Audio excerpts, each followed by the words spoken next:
తెలంగాణ ప్రజలు కూడా ఆలోచన చేయాలి. ఎందుకోసం వస్తుంది కేసీఆర్ గారికి అవినీతి మరక ఎవరి వల్ల అంటింది అలా? అది ఆలోచన చేసుకోవాలి కదా మనం కూడా.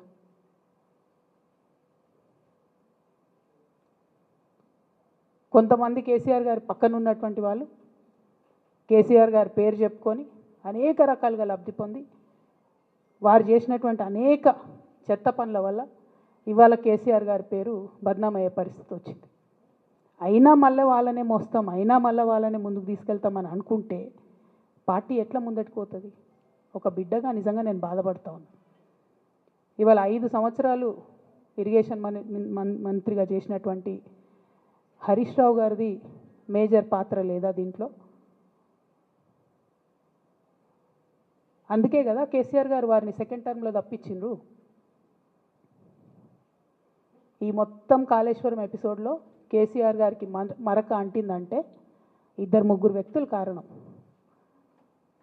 మాజీ రాజ్యసభ సభ్యుడు ఒకలైతే, హరీష్ రావు గారు ఒకలైతే, మెగా కృష్ణారెడ్డి గారు ఇంకోటి, మెగానో బోగానో ఏదో.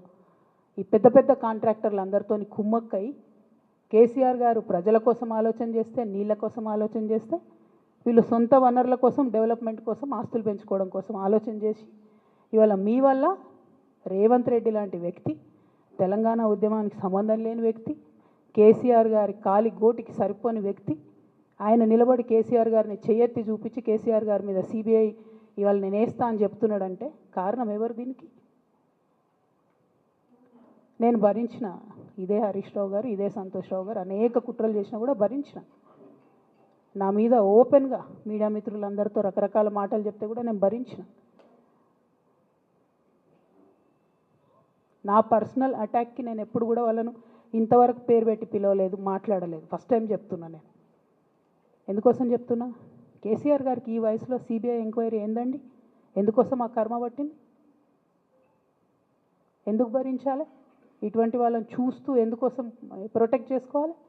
బీఆర్ఎస్ పార్టీ తమ్ముల కోపం రావచ్చు, కానీ వాస్తవాలు చేదుగున్నా అప్పుడప్పుడు మాట్లాడుకుంటేనే, మందు తీసుకుంటేనే ఆరోగ్యం మంచిగా అవుతుంది.